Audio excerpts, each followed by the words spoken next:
শুরু হলো হামের টিকা কর্মসূচির দ্বিতীয় ধাপ। দেয়া হবে ঢাকা, ময়মনসিংহ, বরিশাল ও চট্টগ্রাম সহ 4 সিটি কর্পোরেশন এলাকায়।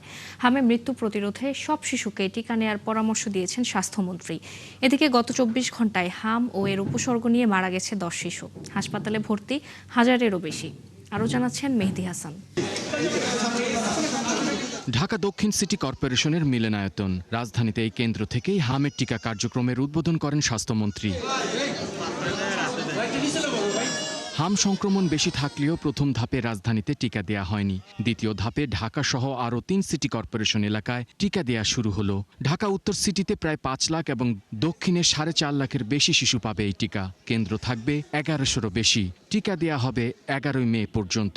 আজকে কিন্তু আমরা সবচেয়ে ডেন্সলি এরিয়াটা শুরু করতে যাচ্ছি, that is Dhaka city corporation, Mymensingh city corporation and Barishal city corporation. এই গ্রুপটাকে যদি আমরা টিকাদান কর্মসূচির আওতায় আনতে পারি তাহলে আশা করি আমরা মিজেলসের আত্মঘাতী হামলা থেকে বা রোগ থেকে আমরা নিজেদেরকে সেভ করতে পারব।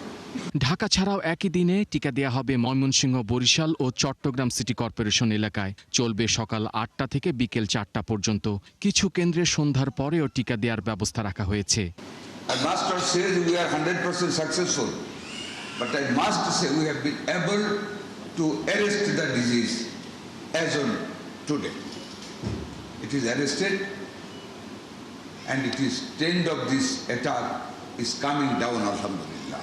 আমরা আশা করি আপনাদের সবার সমন্বিত প্রচেষ্টায় আমরা মিজেলসের হাত থেকে আমাদের ভবিষ্যৎ বংশধর বাচ্চাদেরকে আল্লাহর রহমতে আমরা বাঁচাতে পারব। সেইখানে আমরা আজকে কিন্তু মিড লেভেলের একটা বাট সবচেয়ে গুরুত্বপূর্ণ একটা জায়গায় দাঁড়াচ্ছি। এদিকে স্বাস্থ্য অধিদপ্তর জানিয়েছে গত 24 ঘন্টায় নিশ্চিত হামে মৃত্যু হয়েছে 4 শিশুর, আর 6 শিশু মারা গেছে উপসর্গ নিয়ে।